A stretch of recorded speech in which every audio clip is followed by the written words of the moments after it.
Hello everyone, welcome to our channel. So बच्चे लोग, हम लोग पढ़ रहे हैं क्लास 12 बिजनेस स्टडीज़ के अंदर चैप्टर नंबर 6 स्टाफिंग।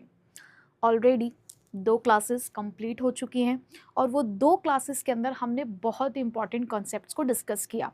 सबसे पहली क्लास में हमने सिर्फ ये समझा कि स्टाफिंग क्या होती है, क्यों इम्पॉर्टेंट है और कैसे ये स्टाफिंग आज के टाइम में इवॉल्व हुई है। वो सारी बातें हमने फर्स्ट क्लास में पढ़ी थी।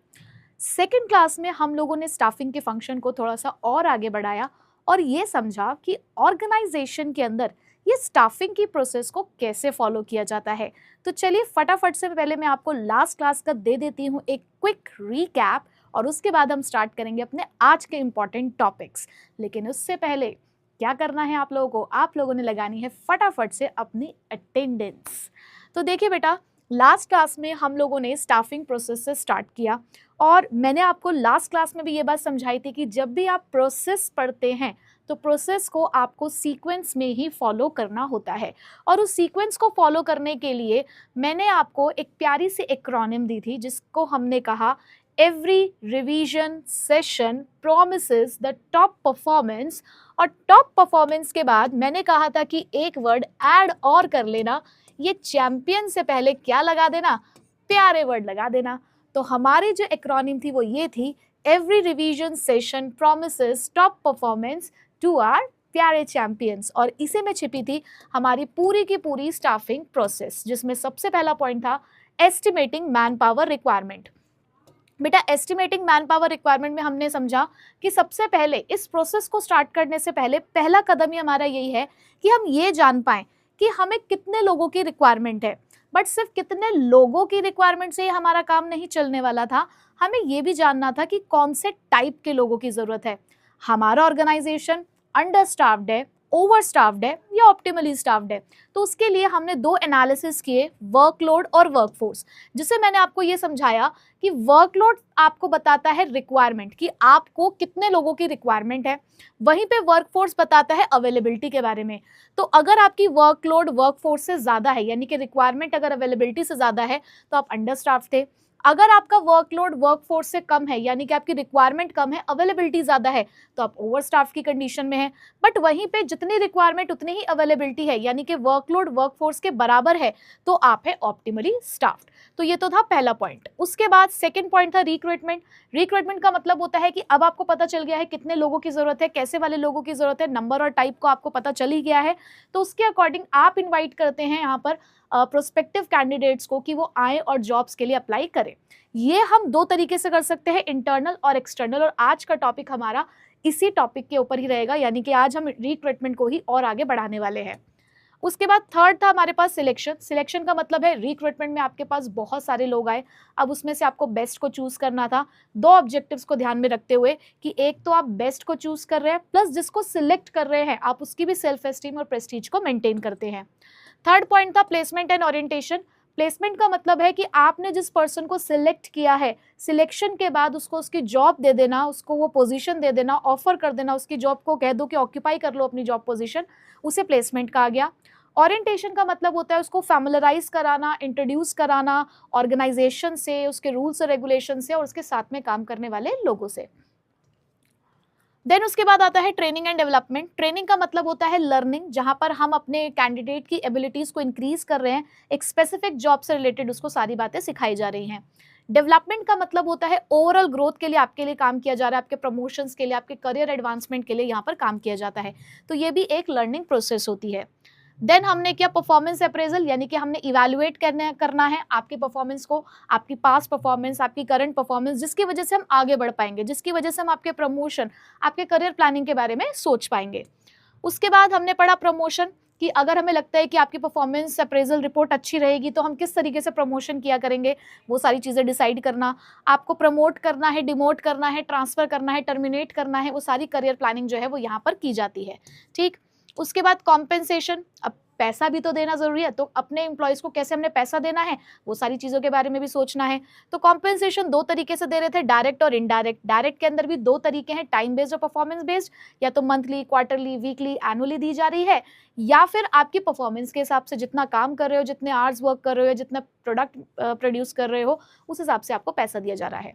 इनडायरेक्ट पेमेंट्स में हम आपके हाथ में पैसा नहीं दे रहे, लेकिन पैसे के बराबर हम यहाँ पे आपको कुछ दे रहे थे, जैसे कि इंश्योरेंस करा देना, रहने के लिए घर दे देना, कार फैसिलिटी दे देना, ये सारी चीजें।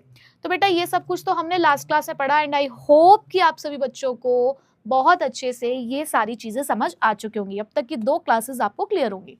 तो बेटा आज आगे बढ़ते हैं आगे के टॉपिक्स के साथ। अब हम लोग इस चैप्टर के अंदर कवर करेंगे ये 3 चीजें, एस्पेक्ट्स ऑफ स्टाफिंग। हमारा जो फोकस रहेगा स्टाफिंग के इस चैप्टर के अंदर वो इन 3 मेन एस्पेक्ट्स के ऊपर ही रहेगा, जिसमें सबसे पहला होता है बेटा रिक्रूटमेंट, फिर उसके बाद आता है सिलेक्शन, देन उसके बाद आती है बेटा ट्रेनिंग। ठीक है, तो आज हम स्टार्ट करते हैं सबसे पहले रिक्रूटमेंट की प्रोसेस के साथ, रिक्रूटमेंट के टॉपिक के साथ। तो देखिए बच्चे, सोर्सेज ऑफ रिक्रूटमेंट की अगर मैं बात करूं, so we have 2 sources, internal and external. Already सारे बच्चे जानते हैं कि रिक्रूटमेंट क्या होता है, जस्ट अभी भी मैंने बताया। एक बार please please please I request कि मुझे कमेंट में बता दीजिए कि मैंने आपको रिक्रूटमेंट के बारे में कुछ कुछ बातें बताई थी लास्ट क्लास में कि रिक्रूटमेंट क्या होता है, डेफिनेशन बता दो, इसे एक प्रोसेस कहा जाता है, पॉजिटिव या नेगेटिव, तो वो भी मुझे एक बार बता दीजिए।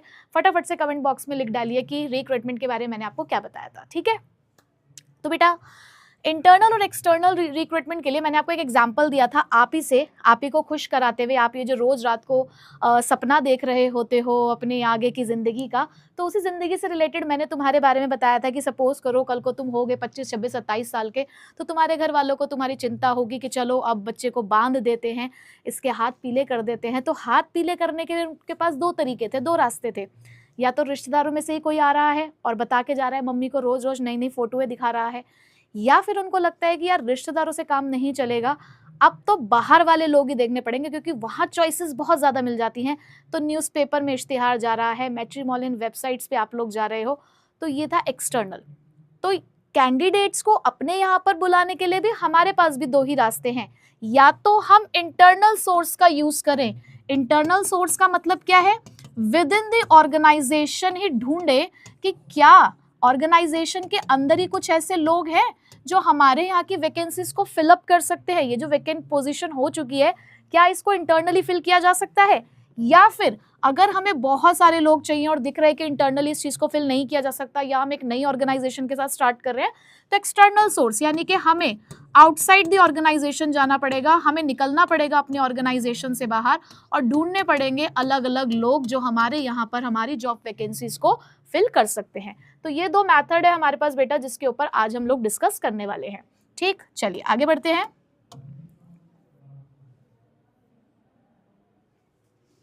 चलिए बच्चों, देखिए जरा सबसे पहले types of internal source of recruitment के बारे में। So internal source of recruitment की अगर मैं बात करूं तो वी हैव 2 ऑप्शंस, 2 तरीके हैं हमारे पास, जिसके लिए हमें करनी पड़ेगी पीटी। स्कूल में करते हैं ना पीटी, तो इस तरीके से हमें भी यहाँ पर थोड़ी सी पीटी करनी पड़ेगी। और पी से है मतलब प्रमोशन और टी से मतलब है हमारा ट्रांसफर। तो ये देखिए यहाँ पर ये ट्रांसफर के लिए ये कह रहे हैं इनको कि भैया अब तुम्हें एक काम करना है, दूसरे डिपार्टमेंट में जाकर काम करना है, यहाँ तुमने बहुत काम कर लिया, तो ये अपना बोरिया बिस्तरा उठाओ। ये इसने अपना बोरिया बिस्तरा उठाया और चल दो दूसरे डिपार्टमेंट पे। वहीं पे ये जिनके थोड़े से बाल यहाँ से साफ हो चुके हैं, इन्होंने कहा कि बेटा तुमने बहुत मेहनत से काम कर लिया है, अब हम तुम्हारा कर रहे हैं प्रमोशन। तो यानी कि तुम्हें होना है शिफ्ट ऊपर, तुम्हें भी शिफ्ट होना, लेकिन तुम्हारी शिफ्टिंग ऊपर है, लेकिन तुम्हारी शिफ्टिंग कहाँ है, तुम्हारी शिफ्टिंग सेम लेवल पर है। तो थोड़ा सा डिटेल में जानते हैं आप कि ट्रांसफर और प्रमोशन क्या होता है। आई होप थोड़ा सा पिक्चर से आपको अंदाजा लग गया होगा। देखो बेटा, तो सबसे पहले बात करते हैं ट्रांसफर की। अब ट्रांसफर का मतलब क्या होता है? ट्रांसफर जब भी हम लोग अपने बिजनेस कॉन्टेक्स्ट में बात करेंगे तो ट्रांसफर का मतलब होता है सिंपल सी बात, शिफ्टिंग, कि यहाँ हम कर रहे होते हैं shifting of our employee. But ये वाली जो शिफ्टिंग है, ये कैसी शिफ्टिंग चल रही होती है? From one job to another job, एक जॉब से दूसरे जॉब की तरफ जा रहे हो, one department to another department, एक डिपार्टमेंट से दूसरे डिपार्टमेंट की तरफ जा रहे हो, या वन शिफ्ट टू अनदर। जैसे हो सकता है किसी किसी ऑफिस, किसी किसी फैक्ट्री में शिफ्ट्स में काम होता है, 3 शिफ्ट लग रही है, मॉर्निंग, और आपकी आफ्टरनून और इवनिंग तो या नाइट शिफ्ट लग रही है, तो इस तरीके से अगर एक शिफ्ट से दूसरे शिफ्ट, एक डिपार्टमेंट से दूसरे डिपार्टमेंट, एक जॉब से दूसरी जॉब अगर आपको शिफ्ट किया जा रहा है तो वो होता है बेटा ट्रांसफर, ठीक है। बट जब ट्रांसफर होता है then there will be no change in the responsibilities and status. तो आपको ये बात ध्यान रखनी है कि जब ट्रांसफर होता है, ट्रांसफर की शिफ्टिंग होती है, तो आपकी रिस्पॉन्सिबिलिटीज और स्टेटस में किसी भी तरीके का कोई चेंज नहीं हो रहा होता, क्योंकि हमने जस्ट आपका डिपार्टमेंट बदला है, आपका काम नहीं बदला, आपकी जॉब प्रोफाइल हमने नहीं बदली है, सिर्फ हमने आपका जगह बदल दिया है काम करने का, ठीक है, सिर्फ जगह बदली है। And it is also a good source of filling the vacancies with the employees from the overstaffed department to an understaffed department। भाई अगर हमें लग रहा है कि हमारा कोई एक डिपार्टमेंट ऐसा है, मान लो ये मेरा मार्केटिंग डिपार्टमेंट है, हालांकि सब जगह देखो काम थोड़ा थोड़ा अलग ही होता है, पर ठीक है फिर भी हम थोड़ा बहुत सिखाकर उनको काम करा सकते हैं। ये हमारा मार्केटिंग डिपार्टमेंट है और ये मेरा प्रोडक्शन डिपार्टमेंट है, ठीक है। अब मुझे दिख रहा है कि मेरा जो प्रोडक्शन डिपार्टमेंट है वो थोड़ा सा ओवर स्टाफ्ड जा रहा है, यहाँ पर लगभग 2 एम्प्लॉयज ऐसे हैं जो एक्स्ट्रा हैं, लेकिन वहीं पे मुझे दिखा कि मार्केटिंग डिपार्टमेंट के अंदर मुझे दिखा कि यहाँ पर 2 लोगों की कमी है। तो मैंने क्या किया, मैंने यहाँ से वो 2 लोग यहाँ पर शिफ्ट कर दिए। तो इससे क्या हुआ, ओवर स्टाफ डिपार्टमेंट था, ये अंडर स्टाफ डिपार्टमेंट था, तो दोनों का काम क्या हो गया, पूरा हो गया। हमें बाहर से किसी को बुलाने की जरूरत नहीं पड़ी, यहीं पे हमने शिफ्टिंग कर दी, कोई जॉब प्रोफाइल चेंज नहीं हुआ, कोई उनकी पे चेंज नहीं हुई, कोई रिस्पॉन्सिबिलिटी में चेंजेस नहीं आया, बस जैसे वहाँ काम करते थे ऐसे यहाँ काम करना है, बस थोड़ा सा उनको काम यहाँ का सीखना पड़ेगा एक बार, ठीक है। तो कोई बात नहीं, एक चीज और करनी आ जाएगी उनको। नेक्स्ट देखिए आगे और बातें क्या हैं इसके बारे में। उसके बाद it is practically the horizontal movement. ये कैसा मूवमेंट होता है, हॉरिजॉन्टल, हॉरिजॉन्टल मतलब सेम लेवल। ये चीज आपको ध्यान रखनी है कि ट्रांसफर की हम जब भी बात करते हैं तो सेम लेवल है, तो इसलिए इसको हॉरिजॉन्टल शिफ्टिंग कहा गया है। And it is also helpful in avoiding the termination. अब भाई यहाँ पर देखो, तुम्हें लग रहा है कि ओवर स्टाफ डिपार्टमेंट है, जरूरत से ज्यादा लोग काम कर रहे हैं, तो तुम उसको निकाल दो। एक इंसान जिसको इतनी मुश्किल से रोजगार मिला था, अब तुम उसे 2 पल नहीं लगाओगे उसको बेरोजगार करने में, तो यार देखो बेरोजगार तो मत करो, ऐसा करो ना जहाँ तुम्हें लगता है कि यार यहाँ एक्स्ट्रा लोग हैं तो उसको किसी ऐसी जगह पर शिफ्ट कर दो जहाँ कम लोग होंगे, तो इससे आप टर्मिनेशंस को अवॉइड कर सकते हो, ठीक है। आपको निकालना नहीं पड़ेगा किसी को, और इससे आप इजीली लोगों की प्रॉब्लम्स और ग्रीवियंसेस को रिमूव कर सकते हो। भाई डर लग जाता है लोगों को, जब लोगों को लगता है ना कि हम फालतू है, हम तो फालतू में तो कभी भी भगाया जा सकता है, तो ऐसे में दिल में धक धक होनी शुरू हो जाती है यार, बहुत डर लगने लग जाता है कि अचानक से हम कभी भी बेरोजगार हो सकते हैं। आजकल तुम्हें पता है कि जॉब्स कैसी हो गई हैं। तो अब जब आप इस तरीके की पॉलिसी का इस्तेमाल करते हो ट्रांसफर वगैरह का, तो उससे उनके माइंड में भी रहता है कि यार ठीक है, हम लोगों की प्रॉब्लम्स को भी यहाँ पे सॉर्ट किया जा रहा है। और कई बार ऐसा भी होता है कि किसी एक डिपार्टमेंट में हम एडजस्ट नहीं कर पा रहे होते, इसलिए हमारी परफॉर्मेंस अच्छी नहीं है, तो हम रिक्वेस्ट कर सकते हैं अपने सुपरवाइजर से या सुपीरियर से कि यार प्लीज़ एक बार देखो, कोशिश कर लो, हमें किसी और डिपार्टमेंट में डाल दो, क्या पता वहाँ पर हमारी जो परफॉर्मेंस है वो इंक्रीज हो जाए। तो उनके मन में ये एक कंप्लेंट है, ये ग्रीवियंसेस है, तो इसको आप शिफ्टिंग की हेल्प से भी दूर कर सकते हो, ठीक है। नेक्स्ट उसके बाद it can also be use for training. अभी ट्रेनिंग के लिए भी सही है, क्यों, मुझे किसी को एक मैनेजर बनाना है, डिपार्टमेंटल मैनेजर बनाना है, या मुझे कोई एक पर्टिकुलर डिवीजन हेड बनाना है उसे। अब आप डिविजनल स्ट्रक्चर पढ़ के आए हो ना, एक डिविजनल स्ट्रक्चर को उसके अंडर जितने भी डिपार्टमेंट्स काम कर रहे होते हैं उन सबकी नॉलेज होनी चाहिए, तभी तो बनाते हैं उसको प्रोडक्ट स्पेशलाइजेशन। अब यहाँ मैं चाहती हूँ कि मुझे ऐसा एक डिविजनल हेड चाहिए, तो मैं क्या करूँगी, उसको ट्रेनिंग दूंगी। कैसे ट्रेनिंग दूंगी, मैंने उसे 3-3 महीने हर डिपार्टमेंट में काम करने के लिए भेजा, और मैंने ये काम शिफ्टिंग से किया कि एक काम करो 3 महीने यहाँ पे काम करो, 3 महीने यहाँ करो, 3 महीने यहाँ करो, 3 महीने यहाँ करो। अब ऐसे करके मैंने उसको सारे काम की क्या दिला दी, ट्रेनिंग दिला दी। अब कल को अगर मुझे प्रमोशन करना होगा तो मुझे पता है कि यार ये बंदा रेडी है, इसको मैंने सारा काम सिखा दिया है। तो ट्रेनिंग कई बार ये जो ट्रांसफर है ये एक तरीके से ट्रेनिंग की तरह भी इस्तेमाल होता है, जहां पर हम अपने एम्प्लॉयज को डिफरेंट जॉब्स क्या कर रहे होते हैं, सिखा रहे होते हैं, ठीक है। जैसे कि घर में अगर पापा को लगता है कि यार अब इस दुकान की चाबी मुझे अपने बेटे को देनी है, तो पहले बेटे को सिखाना भी तो पड़ेगा ना सारा काम। तो वो क्या करते हैं, जरूरी थोड़े कि सिर्फ गले पे बैठ के काम करना होता है, सिर्फ नोट ही गिनने होते हैं दुकान में बैठ के। अरे भैया बहुत सारा काम करना होता है। तो वो कभी उसको कोई सा काम सौंपते थे, कभी कोई काम करने के लिए भेजते थे, कभी बाहर मार्केट में भेजते थे कि ये सामान लेकर आना है। ताकि उसे हर एक काम की जानकारी हो, अपने बिजनेस से रिलेटेड हर एक काम की जानकारी जब तक तुम्हें खुद नहीं होगी ना, तब तक तुम बिजनेस को सक्सेसफुली नहीं चला सकते। दूसरों के भरोसे कभी आपका बिजनेस सक्सेसफुल नहीं होगा, ये बात हमेशा ध्यान रखना। तो इसीलिए खुद को सब कुछ आना बहुत जरूरी होता है। तो इसी तरीके से पापा ने कहा कि भैया मैंने भी ऐसे सीखा है, इसको भी ऐसे सिखाऊंगा। तो उन्होंने हर डिपार्टमेंट में उसको काम कराया ताकि कल को वो बॉस बना सके उसे अपनी दुकान का। ठीक है, तो इस तरीके से शिफ्टिंग का इस्तेमाल किया जाता है ट्रेनिंग पर्पस के लिए भी। सो आई होप कि आपको इतना तो समझ आ गया होगा। एक बार सम अप कर लेते हैं। ट्रांसफर का मतलब क्या होता है? शिफ्टिंग ऑफ द वर्कफोर्स, कि यहाँ पर आप वर्कफोर्स को शिफ्ट कर रहे हो from one department to another, from one job to another, from one shift to another, जिसके साथ किसी भी तरीके का क्या चेंज नहीं हो रहा बच्चे। Repeat after me. ये मत सोचो कि आप ऑनलाइन देख रहे हो तो आपको बोलना नहीं है। समझो मैं क्या बोलती हूँ। जब भी मुझसे पढ़ रहे हो तो ये सोचा करो कि तुम मेरे सामने ही बैठे हो, तो बिल्कुल ऑफलाइन वाली फीलिंग लेनी है। जब मैं पढ़ाते हुए तुम्हें ऑफलाइन वाली फीलिंग लेती हूँ तो तुमको भी वही लेनी है। ठीक है, जब हम पढ़ ही वैसे रहे हैं। अगर हम ऑनलाइन तरीके से पढ़ रहे होते तो मैं भी आधे घंटे में आती, काम निपटा के चली जाती, है ना। लेकिन हम यहाँ पर एक पूरा ऑफलाइन वाला ही स्केड्यूल फॉलो कर रहे हैं ना। टीटीएस में क्लास आती है 8 बजे ही आती है, तो आपको भी वैसे ही पढ़ना है। ठीक, सो पहला हमने पॉइंट पढ़ लिया। सेकंड पॉइंट क्या है कि कोई चेंज नहीं है किसमें, स्टेटस और रिस्पॉन्सिबिलिटी में कोई चेंज नहीं है। तीसरा, यहाँ पर आप टर्मिनेशंस को अवॉइड कर सकते हो। गुड सोर्स है कि आप अपने ऑर्गेनाइजेशन के अंदर से ही लोगों को आप यहाँ फिल कर पा रहे हो। हॉरिजॉन्टल मूवमेंट है यहाँ पर लोगों का, क्योंकि सेम लेवल पर मूवमेंट हो रहा है। और ट्रेनिंग का एक बेटर सोर्स इसको माना जाता है। ठीक है, चलिए हमने यहाँ तक पढ़ लिया। अब एग्जाम्पल एक बार देख लो जरा। HDFC बैंक का जो एम्प्लॉय है वो दिल्ली ब्रांच में काम करता है। ठीक है, HDFC बैंक का एक एम्प्लॉय है, कौन सी ब्रांच में काम करता है बेटा? दिल्ली ब्रांच में वो काम करता है। कस्टमर सर्विस डिपार्टमेंट में वो काम कर रहा था। अब उसको ट्रांसफर किया गया कहाँ? जयपुर की ब्रांच में, जहां पर वो सेम डिपार्टमेंट हैंडल करेगा। क्या हुआ कि पहले वो अपनी दिल्ली वाली ब्रांच में काम करता था, अब उसे शिफ्ट किया जा रहा है जयपुर की ब्रांच में, यानी कि सिर्फ उसको शिफ्ट किया है दिल्ली से जयपुर, जगह बदली है। यहां पर भी वो कस्टमर डिपार्टमेंट में काम करता था, कस्टमर केयर डिपार्टमेंट में। यहां पर भी वो कस्टमर केयर डिपार्टमेंट में काम करता है। क्यों?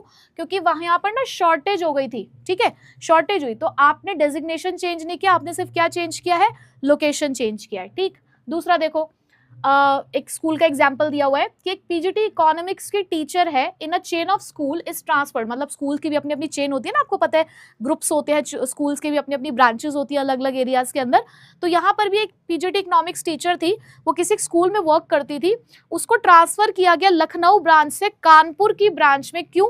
क्योंकि वहां पर अचानक से एक वैकेंसी आई। यहाँ पर तो हमारे पास एक ऑल्टरनेट टीचर था लखनऊ की ब्रांच में, वहां नहीं था कानपुर की ब्रांच में कोई भी एक अदर ऑल्टरनेटिव सब्स्टिट्यूशन, तो यहाँ से हमने उनको वहां पर भेज दिया। सो स्कूल ने क्या किया, इस गैप को यूज किया अपने इंटरनल एम्प्लॉय की हेल्प से, और अदर हायरिंग नहीं करी कोई भी एक्सटर्नली। ठीक है, तो बस यहाँ पर आप कह सकते हो जगह बदलती है, काम और रिस्पॉन्सिबिलिटीज आपकी उतनी ही रहती है। ठीक, नेक्स्ट अब आते हैं बेटा प्रमोशन पे। प्रमोशन ये तो हम सभी जानते हैं और हम सबको चाहिए, मुझे भी चाहिए, कल को तुम्हें भी चाहिए होगा। तो प्रमोशन क्या होता है? प्रमोशन भी तो एक तरीके का शिफ्ट होना ही है। जैसे कि ट्रांसफर का मतलब है अरे थोड़ा उधर हो, हम जरा यहाँ पर आ जाए, बराबर बराबर में शिफ्ट हो रहे हो या इधर इधर शिफ्ट हो रहे हो। लेकिन जब प्रमोशन होता है तो ऊपर चढ़ के जाना पड़ता है, यानी कि ये शिफ्टिंग है कैसी? Vertically up. जहां पर ट्रांसफर हॉरिजॉन्टल शिफ्टिंग है, बस इधर और इधर का ही डांस स्टेप आपका जा रहा है, वहीं पे जो प्रमोशन है वो ऊपर वाला डांस स्टेप आपके पास लेकर आता है, यानी कि वर्टिकली अप होना है आपको। ठीक, so promotion leads to the shifting of an employee. ये भी एक तरीके की शिफ्टिंग है, बट कैसे? टू द हायर लेवल, जहां पर आप हायर लेवल पे शिफ्ट कर रहे हो। कि आज मैं अगर एक नॉर्मल टीचर हूँ किसी स्कूल में, तो कल को मुझे वहां पे कहाँ तक पहुंचना है? Vice principal, principal, manager, director, school owner, promotion. ठीक है, तो ये है higher position carrying the higher responsibility, facility, status. जैसे कि अब अगर प्रमोशन होता है तो सबसे पहले कंधों पर जिम्मेदारियां बढ़ती है। ये ध्यान रखना, जब भी तुम हायर लेवल पर मूव करोगे वैसे वैसे responsibilities related to your work increase होने लगेंगी। ठीक है, क्योंकि आपके हाथ में अथॉरिटी ज्यादा आने लगेगी, पावर बढ़ेगी तो रिस्पॉन्सिबिलिटी भी आपकी बढ़नी शुरू हो जाएगी। ठीक है, अब अथॉरिटी, रिस्पॉन्सिबिलिटी, काम बढ़ेगा तो पैसा भी बढ़ेगा ना, तो पैसा भी बढ़ेगा, स्टेटस भी बढ़ेगा, मान सम्मान भी बढ़ेगा आपका, एज वेल एज फैसिलिटीज भी तो बढ़ेगी ना। पहले तुम पंखे वाले कमरे में बैठ रहे थे, प्रमोशन हुआ, कूलर वाला कमरा मिला, कूलर वाले कमरे के बाद बेटा एसी वाला कमरा भी मिलना शुरू हो जाएगा। सो दिस इज प्रमोशन, जहां पर सब कुछ बदलने लग जाता है, तुम्हारी दुनिया बदलने लग जाती है, ठीक है। So it is vertically shifting of an employee. और तो ये कैसा शिफ्ट माना जाता है? Vertical shift. अब बेटा क्या होता है ना कि जब भी ऑर्गेनाइजेशन के अंदर प्रमोशन होता है तो ये खुशियां लेकर आता है। खुशियां किसके लिए लेकर आता है भाई? देखो, अगर सपोज करो कि मैं अभी फिलहाल एक बिजनेस स्टडीज टीचर हूँ किसी स्कूल में, ठीक है, अब मेरा प्रमोशन हुआ, मैं बन गई स्कूल की वाइस प्रिंसिपल या प्रिंसिपल, तो मेरी पोस्ट खाली हो गई। अब एज अ वाइस प्रिंसिपल और प्रिंसिपल बन के थोड़ी ना पढ़ाऊंगी मैं, तब तो फिर मैं एसी वाले कमरे में बैठूंगी आराम से और रूल करूंगी। फिर तो मैं अब रूल्स बनाऊंगी, है ना, सो फॉलो थोड़ी करूंगी, नहीं यार फॉलो भी करूंगी। तो अब यहाँ पर मेरी जो पोजीशन खाली हुई, अब उसको फिल करना है। अब उसको फिल करने के फिर से दो रास्ते हैं, या तो बाहर से कोई नया टीचर रखा जाएगा मेरी जगह पर, या फिर हमें अपने ऑर्गेनाइजेशन के अंदर ही लगता है कि कोई और टीचर भी ऐसी है जो वेल क्वालिफाइड है, जिसकी हमारे पास अब तक वैकेंसी नहीं थी, इसलिए हम उनको प्रमोट नहीं कर पा रहे थे। बट क्योंकि हमने अब एक पोजीशन को प्रमोट किया तो वो वाली पोजीशन खाली हो गई, तो यहाँ पर अब हम किसी को रख सकते हैं, जो हो सकता है कोई टीजीटी टीचर हो, जब तक 10th तक पढ़ाती थी, लेकिन उनकी क्वालिफिकेशन है 11th-12th पढ़ाने की, वो भी मास्टर्स हैं इन कॉमर्स, तो उनको हमने प्रमोट कर दिया। फिर उनकी पोजीशन खाली हुई, फिर उसकी जगह पे किसी को प्रमोट कर दिया। तो जब भी ऑर्गेनाइजेशन में एक प्रमोशन होता है ना, तो वो एक साइकोलॉजिकल इम्पैक्ट क्रिएट करता है, एक पॉजिटिव इम्पैक्ट क्रिएट करता है for the chain of promotions, कि लगातार यहाँ पर प्रमोशंस होने शुरू हो जाते हैं जो आपके ऑर्गेनाइजेशन का माहौल बदल सकते हैं, ठीक है। So it has a great psychological impact over the employees because a promotion at the higher level, क्योंकि एक हायर लेवल का प्रमोशन जो है may lead to the chain of promotions, तो ये चेन ऑफ प्रमोशंस को लीड करेगा to the lower level in the organisation, क्योंकि एक हायर लेवल पे जाएगा तो उसके नीचे की पोजीशन खाली होगी, उसको फिलअप किया जाएगा, तो चेन ऑफ प्रमोशंस यहाँ पर होने शुरू हो जाते हैं, ठीक है। आई होप समझ आ गया। प्रमोशन सिंपल सा था। प्रमोशन का मतलब क्या है? ये भी शिफ्टिंग है, but shifting to the higher position, जिसकी वजह से सब कुछ बदल जाता है, pay, authority, responsibility, status, respect, facilities, है ना। और ये कैसा शिफ्टिंग है? वर्टिकल शिफ्टिंग है। क्या ला कर देता है? चेन ऑफ प्रमोशंस को लेकर आता है, ठीक है। चलो अब इसके अंदर भी एक एग्जाम्पल समझ लो। पहला एग्जाम्पल क्या है हमारे पास? पहला एग्जाम्पल है कि एक असिस्टेंट मैनेजर है। कहां पर है वो मैनेजर? इन्फोसिस में। Who consistently performs well in promoted to the position of project manager, जो बहुत लंबे टाइम से अच्छा काम कर रहा था, तो हमने उसको प्रमोट कर दिया। कहां पर? Position of project manager. पहले वो असिस्टेंट था, अब हमने उसको क्या बना दिया है? प्रोजेक्ट मैनेजर ही बना दिया है। सो ही नाउ लीड्स अ टीम। अब वो टीम को लीड करता है, स्ट्रैटेजी मीटिंग्स को अटेंड करता है, एंड इवन अब तो उसके पास अपना खुद का कैबिन भी है। सो this is promotion based on performance and seniority, ठीक है। चलो आगे बढ़ते हैं। एग्जाम्पल नंबर 2, फिर से स्कूल का एग्जाम्पल लेते हैं। एक स्कूल की रिसेप्शनिस्ट जो थी वो बहुत अच्छे से काम कर रही थी पिछले 6 साल से। अब हमने उनको क्या किया, क्योंकि उनको वो सब काम करना आता है एडमिनिस्ट्रेशन का, तो हमने उसको प्रमोट करके एडमिन का हेड बना दिया। हैंडलिंग फी मैनेजमेंट, जहां पर वो फी का मैनेजमेंट देख रही हैं और रिकॉर्ड कर रही हैं, रिकॉर्ड कीपिंग रख रही है सारी क्लासेस की। सो यहाँ पर भी हमने प्रमोट किया, उनको रिवॉर्ड दिया उनको लॉयल्टी की वजह से, and fill the higher level vacancy from within. तो हायर लेवल की वैकेंसी को अंदर से ही हम लोगों ने यहाँ पर फिल कर दिया है। तो बताइए यहाँ तक सबको क्लियर है? ट्रांसफर और प्रमोशन। तो हम बढ़ते हैं उनके बेनिफिट्स की तरफ, उनके मेरिट्स की तरफ। आई होप कि ट्रांसफर और प्रमोशन तो आपको क्लियर होगा, ठीक है। अब क्या फायदे हैं इंटरनल सोर्स के? तो तुम्हें पता है ये इंटरनल सोर्स वाले, यानी कि हम लोग जो ऑलरेडी किसी ऑर्गेनाइजेशन में काम करते हैं, तो हम लोग अपने आप को कैसे डिफाइन करते हैं? जब हमारे ऑर्गेनाइजेशन वाले कहते हैं कि लोग चाहिए, तो हम कहते हैं अरे इधर उधर कहाँ देख रहे हो, आई am the best, I am the best. और यही हमारे मैरिट को भी यहाँ पर क्या करता है? शो करता है, ठीक है। तो बेटा देखिए, मैरिट्स ऑफ इंटरनल सोर्सेज के अंदर सबसे पहले जो आपका आई है, आई एम द बेस्ट का, निकाल लो अपनी समरी नोटबुक और मेरे साथ लिखना शुरू कर दो, ठीक है। तो आई का मतलब है बेटा इम्प्रूव्ड परफॉर्मेंस, ठीक है जी, यहां से आपको परफॉर्मेंस इंप्रूव मिलेगी। बी से है बेटा benefits of shifting, benefits of shifting the workforce, या बेनिफिट ऑफ शिफ्टिंग तक भी आप लिख सकते हो। ई से मतलब है बेटा इकोनॉमिकल, ठीक है। ई से क्या मतलब है बेटा, इकोनॉमिकल। एस से मतलब है बेटा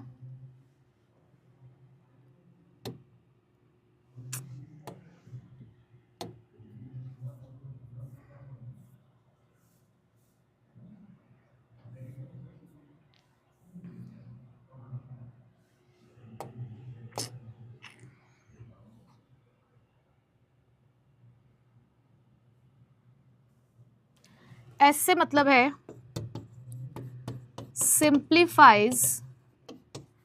simplifies the process of selection, simplifies the process of selection। और टी से मतलब है बेटा ट्रेनिंग, टी से क्या मतलब है, ट्रेनिंग। तो ये हमारे पास I am the best, merits of internal sources, जहां पर आई से मतलब है इंप्रूव परफॉर्मेंस, बी से मतलब है benefits of shifting the workforce, E से मतलब है इकोनॉमिकल, एस से सिंप्लीफाइज द प्रोसेस ऑफ या प्रोसीजर ऑफ सिलेक्शन, और टी से मतलब है ट्रेनिंग। ठीक, चलो बढ़ते हैं आगे सबसे पहले पॉइंट की तरफ, जो है इम्प्रूव्स परफॉर्मेंस। बेटा इम्प्रूव्स परफॉर्मेंस कैसे, आप प्रमोशन आप दिखा रहे हो अपने ऑर्गेनाइजेशन में लोगों को कि अगर आप अच्छा काम करोगे तो हम आपको प्रमोट कर देंगे। तो प्रमोशन के लालच में हमने रख दिया सामने टारगेट कि आने वाले टाइम पे हम प्रमोशंस करने वाले हैं। तो हम देख रहे हैं, हमारी नजरों में हैं बहुत सारे लोग जिनका प्रमोशन हो सकता है, तो जिसकी भी अच्छी परफॉर्मेंस रहेगी उसको प्रमोट कर दिया जाएगा। तो प्रमोशन जो है हायर लेवल का, कहीं ना कहीं वो चेन ऑफ प्रमोशंस को अराइज करता है at lower levels in the organisation. तो यही मोटिवेट करता है एम्प्लॉइज को ऑर्गेनाइजेशन के अंदर कि वो अपनी परफॉर्मेंस को क्या रखे, हमेशा इंप्रूव्ड रखे। ठीक है। Second one is benefit of shifting the workforce. अब अगर आप ट्रांसफर कर रहे हो तो इससे आपको बेनिफिट मिलता है अपनी वर्कफोर्स को ट्रांसफर करने का। कैसे, कि जिस भी जगह पर शॉर्टेज है, वही ओवर स्टाफ डिपार्टमेंट से अंडर स्टाफ डिपार्टमेंट में आप लेकर जा सकते हो अपने एम्प्लॉइज को। तो ये बेनिफिट आपको मिल रहा है कि कहीं पर तो सरप्लस है, कहीं पे शॉर्टेज है, तो अपने सरप्लस से उस शॉर्टेज को आप क्या कर सकते हो, उसको बैलेंस कर सकते हो। तो ये आपको बेनिफिट मिल जाता है। प्लस सस्ता है ना, कुछ करने की जरूरत नहीं है, कहीं जाने की जरूरत नहीं है, ऑर्गेनाइजेशन के अंदर ही आपको लोग मिल रहे हैं, कहीं कोई एडवर्टाइजमेंट नहीं देनी है आपको, कुछ और अलग से पैसा खर्च नहीं करना, कोई आपको इंटरव्यू सेशन दोबारा से चलाने की जरूरत नहीं है, वही तुम्हारे पुराने लोग हैं, उन्हीं में से तुम प्रमोट कर रहे हो या ट्रांसफर कर रहे हो। सो ये एक्सटर्नल सोर्सेज से सस्ता जो सोर्स है वो माना जाता है। ठीक है। उसके बाद अब कल को तुम्हें सिलेक्ट करना है ना इन्हीं लोगों में से, तो भाई ऑलरेडी आप उन लोगों को जानते हो, तुम्हें पता है उनका बैकग्राउंड क्या है, उनके काम करने का तरीका क्या है, उनके वैल्यू सिस्टम्स क्या है, ये तुम पहले से सब कुछ जानते हो। तो यहाँ पर आप इसको मोर रिलायबल सोर्स भी कह सकते हो। So this is more reliable way of recruitment since the candidates are already known to the organisation, तुम पहले से ही उसको जानते हो। So this will simplify the process of selection. तो इससे आप इजीली सिलेक्शन भी कर सकते हो और प्लेसमेंट भी कर सकते हो। टूल ऑफ ट्रेनिंग है, ट्रेनिंग देना आसान है, मैंने भी पीछे भी समझाया था कि ट्रांसफर को as a tool of training आप इस्तेमाल कर रहे हो कि जब भी आपको अपने एम्प्लॉइज को हायर जॉब्स के लिए प्रिपेयर करना है, तो हायर जॉब्स को प्रिपेयर करने के लिए पहले उनको सारी ट्रेनिंग देनी पड़ती है, तो आप ट्रांसफर को as a tool of training भी यूज कर सकते हैं। ठीक है, चलिए next, limitation of internal sources. लेकिन यहाँ पर जो ये हमारा लिमिटेशन है इंटरनल सोर्सेस का, ये आपको एक कॉलेज की याद दिलाएगा जहाँ तक हर कोई पहुँचना चाहता है।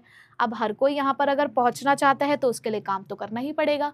तो उसके लिए आपको याद रखना है lady Shri Ram college of commerce, LSRCC। तो lady Shri Ram college of commerce से आपको एक मोटिवेशन लेना है कि कहीं ना कहीं हमें भी कोशिश करनी है यहाँ तक पहुँचने की। बट मैं ये नहीं कहूँगी कि हाँ हर किसी का सपना यहाँ तक पहुँचना होगा, सबके अपने अपने गोल होते हैं, सबका अपना अपना एक रास्ता है, अपने खुद के ड्रीम्स हैं। ठीक है, बस ये तो कुछ ऐसी चीज़ें हैं जिससे आप बहुत ईजिली चीज़ों को याद रख सकते हो। ठीक है, सो डिमेरिट्स या लिमिटेशन ऑफ इंटरनल सोर्सेज के लिए हमें याद रखना है। तो चलिए अब अपनी एक्रोनिम्स को लिखना शुरू करते हैं। तो बेटा सबसे पहले जो आपको L दिख रहा है वो L है हमारा लेथार्जिक एम्प्लॉयज। मैडम लेथार्जिक भारी भरकम वर्ड, लेजी ब्रैकेट में लिख देना लेजी। तो यहाँ से मिल जाते हैं कई बार हमें लेथार्जिक एम्प्लॉयज। एस से बेटा यहाँ पर मैं सुटेबिलिटी के बारे में बात करूँगी कि सुटेबिलिटी यहाँ पर न्यू एंटरप्राइज के लिए नहीं होती है, यानी कि not suitable for new enterprise. ठीक है, एक नई ऑर्गेनाइजेशन कैसे इंटरनल सोर्सेज का इस्तेमाल कर सकती है। उसके बाद आर से है बेटा रिड्यूसेस प्रोडक्टिविटी, आर से क्या है, रिड्यूसेस प्रोडक्टिविटी। सी से है चॉइस, यानी कि चॉइस कैसी होती है यहाँ पर, लिमिटेड, सी हमारे लिए चॉइस के लिए है यानी कि लिमिटेड चॉइस। एन से है competition, no spirit of competition, यहाँ पे ये सी कंपटीशन को डिनोट करता है, तो सी से हमारे पास कंपटीशन। फटाफट से पॉइंट्स को लिख लीजिए। एल से है लेथार्जिक यानी कि लेजी एम्प्लॉयज, एल से है सुटेबिलिटी यानी कि not suitable for the new enterprise, आर से है रिड्यूसेस द प्रोडक्टिविटी, सी से है हमारे पास लिमिटेड चॉइस और फिर से सी से है हमारे पास नो स्पिरिट ऑफ कंपटीशन। चलिए, आई होप आप सभी लोगों ने लिख लिया होगा। आगे बढ़ते हैं। पहला पॉइंट, लेथार्जिक या लेजी एम्प्लॉयज। देखो, कई बार जब हम किसी ऑर्गेनाइजेशन में काम कर रहे होते हैं और हमें ये पता होता है कि कोई नहीं आने वाला यहाँ पे बाहर से, इस ऑर्गेनाइजेशन में जब भी कोई प्रमोशन होगा तो हम में से ही किसी का होगा, हम निकम्मों में से ही किसी को चुना जाएगा। तो मौज में रहो, मस्त काम करो। तुमने बहुत सारी एड्स या बहुत सारी ऐसी मूवीज देखी होंगी जिसमें जब उनको लगता है ना कि हम राजा बन गए ऑर्गेनाइजेशन के अंदर, ना तो हमें कोई निकाल सकता है ना हमें कोई कुछ कह सकता है, हम में से ही प्रमोशन होगा, कल को हम ही यहाँ के महाराज बनेंगे। तो ऐसे में लोग निकम्मे और नालायक हो जाते हैं, यानी कि वो लेजी हो जाते हैं। क्यों? क्योंकि उन्हें पता है टाइम बाउंड प्रमोशन हो जाएगा, आने वाले 2 साल में मेरा प्रमोशन पक्का है। तो मेरी परफॉर्मेंस क्या जा रही है, मेरी परफॉर्मेंस तो वैसी जा रही है कि मुझे ही तो चुनना है इन्होंने, तो बहुत ज़्यादा काम करके करना भी क्या है, आराम से मस्त मौज में रहकर हम लोग काम करते हैं। तो ये बहुत बड़ा डिमेरिट है इंटरनल सोर्स का कि अगर कोई ऑर्गेनाइजेशन पूरी तरीके से इंटरनल सोर्स पे डिपेंड हो जाता है, खतरा नहीं दिखाता अपने एम्प्लॉयज़ को, डराता नहीं है ये दिखा के कि देखो इश्तेहार लग गया है, एडवर्टाइजमेंट जा रही है वैकेंसीज की, खौफ बरकरार रहना चाहिए। तो एम्प्लॉयज में अगर खौफ खत्म हो जाता है ना, तो वो क्या हो जाते हैं, लेजी हो जाते हैं। तो बस यही चीज यहाँ पर सिखाई जा रही है कि जो एम्प्लॉयज है वो कई बार लेथार्जिक, लेजी हो जाते हैं। क्यों? क्योंकि जब उन्हें पता है कि हमारे टाइम बाउंड प्रमोशंस हो ही जाएंगे। Second, not suitable for the new enterprise. अरे भाई, अभी अभी तो मैंने अपना ऑर्गेनाइजेशन खोला है, अभी तो मेरे को पूरे स्टाफ की जरूरत है, अभी तो मेरे पास कोई है ही नहीं लोग, तो मैं कैसे इंटरनल सोर्स का यूज करूँ। तो इंटरनल सोर्स नई एंटरप्राइज के लिए तो बिल्कुल भी नहीं है। ठीक है, रिड्यूसेस द प्रोडक्टिविटी। अब ठीक है, हम ट्रांसफर को यूज कर रहे हैं as a tool of training, but somehow हमें ये चीज भी समझनी होगी, ये भी किसका एक डिमेरिट लेकर आता है, एक लिमिटेशन है कि अगर आप फ्रीक्वेंट ट्रांसफर्स करोगे, आप लगातार जब काम करने की जगह को बदलते रहोगे, तो कहीं ना कहीं उस पर्सन की प्रोडक्टिविटी अफेक्ट होगी। वो अभी एक डिपार्टमेंट में काम कर रहे हैं, वहां का काम उससे सीख लिया, जमने में भी तो टाइम लगता है ना, काम समझने में भी वक्त लगता है। अब फिर आपने उसे उठा के दूसरे डिपार्टमेंट में शिफ्ट कर दिया, अरे भाई वो कितनी जल्दी उन सभी चीजों को सीखेगा, कितनी जल्दी एडजस्ट करेगा, कहीं ना कहीं उसके परफॉर्मेंस लेवल जो है उसमें चेंजेस आएंगे, वो रिड्यूस होगा। तो जो प्रोडक्टिविटी है बेटा वो रिड्यूस हो जाती है अगर बहुत जल्दी जल्दी ट्रांसफर होते हैं तो। ठीक है, नेक्स्ट लिमिटेड चॉइस है। देखो भाई, मैं कह रही हूँ ना कि तुम्हारे हाथ पीले हो रहे हैं, वही रिश्तेदार जो तुम्हें तस्वीरें लाकर दिखा रहे हैं, कितने दिखा देंगे, वो कितने जान पहचान के लोग होंगे ऐसे जो तुम्हारे यहाँ पर बैठे होंगे ओम मंगलम करने के लिए, बट वहीं पे जब तुम बाहर निकल के जाओगे मैट्रिमोनियल साइट पे तो बहुत बहुत चॉइसेस है तुम्हारे पास। लेकिन यहाँ चॉइस लिमिटेड है क्योंकि एक गिनती के एम्प्लॉयज तुम्हारे ऑर्गेनाइजेशन में काम करते हैं और जरूरी नहीं है कि सभी लोग ट्रांसफर और प्रमोशन के लिए एलिजिबिलिटी रखते भी हो। सबको सबके साथ आप ये चीज यूज कर सकते हो, ऐसा हो भी तो नहीं सकता ना। तो यहाँ पर आपके पास जो वैकेंसीज अगर आपको इंटरनली फिल करनी है प्रमोशंस के लिए, ट्रांसफर के लिए, तो लिमिटेड चॉइस है। इंडक्शन ऑफ फ्रेश टैलेंट नहीं है। इंडक्शन ऑफ फ्रेश टैलेंट मतलब वही पुराने लोगों से तुम्हें काम कराना है जैसे वो करते आए हैं, अगर उन्होंने अपने स्किल्स को अपग्रेड नहीं किया है तो उसी से काम चलाना है आपको। जो फ्रेश टैलेंट आने का चांसेस है फिर वो खत्म हो जाता है। ठीक, नो स्पिरिट ऑफ कंपटीशन। वो कहावत सुनिए ना, एक ही थाली के सारे छट्टे बट्टे। तो बस वो कहता है कि अरे कंपटीशन, अरे देख इसके भी इतने, क्लास में भी होता है ना, क्लास में हम लोग जब 11th क्लास में जब हम लोग थे तो हमें होता है कि यार हमें क्लास का टॉपर बनना है। क्लास का टॉपर बनते हैं, जरा देखते हैं ऐसे कि अच्छा तेरे कितने हैं 20 में से? 7 नंबर। तेरे 20 में से कितने हैं? 6।